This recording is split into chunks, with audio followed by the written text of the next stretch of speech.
Mesdames, Messieurs, bonsoir et bienvenue pour l'actualité locale. Voici les titres.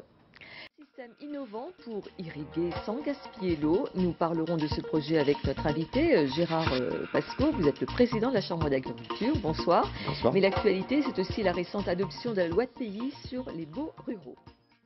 Comment irriguer les cultures de manière raisonnée et contrôlée.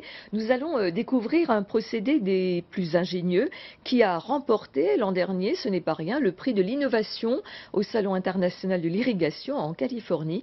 Présentation avec Natacha Cognard et Gaël Decheverry à Pocreux. Voici des plantes qui contrôlent leur irrigation. Une idée révolutionnaire signée Bernard Ballet, un inventeur passionné de technologie et d'écologie. Une dizaine d'années a été nécessaire pour mettre au point ce mécanisme.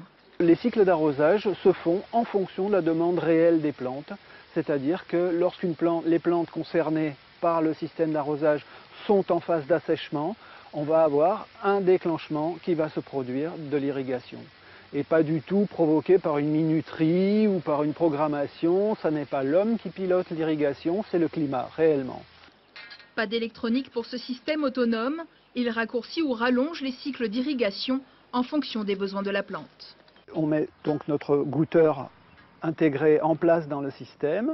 L'eau de drainage passe au travers de la céramique, fait monter notre flotteur à commande magnétique qui stoppe le cycle d'irrigation. Dès que l'eau aura été entièrement pompée par notre céramique poreuse, le flotteur va descendre et provoquer un nouveau cycle d'irrigation, etc. À 1 heure de route de Port-Laguerre, l'Institut agronomique de Pocreux. Cela fait 5 mois que les chercheurs comparent les différentes méthodes d'irrigation. Avec 18% d'humidité dans le sol, le système de Bernard Ballet apporte 50% d'économie d'eau. Il a d'autres vertus. Une mauvaise gestion de l'eau peut entraîner des problèmes d'asphyxie racinaire quand il y a trop d'eau dans le sol, ou des problèmes de stress hydrique quand il n'y a pas assez d'eau dans le sol. Donc tout ça, c'est lié à la manière dont on gère son irrigation avec un programmateur, par exemple. Si on la gère avec un système qui répond en direct à la demande climatique par l'évaporation, on retombe dans le cas de l'économie d'eau et surtout de la qualité de l'irrigation.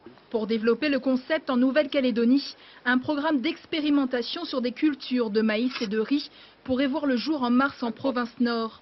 Contrôler l'irrigation pour une meilleure gestion de l'eau, une nécessité, car selon les prévisions des Nations Unies en 2030, il pourrait y avoir 40% de déficit hydrique dans le monde. Alors j'imagine que c'est à la fois affolant ce qu'on vient de dire, 40% de déficit hydrique, et que des projets comme ça, des systèmes comme ça sont séduisants. Je pense que c'est encouragé, je le découvre, mais vraiment c'est encouragé, c'est quelque chose d'innovant et à mettre en place rapidement.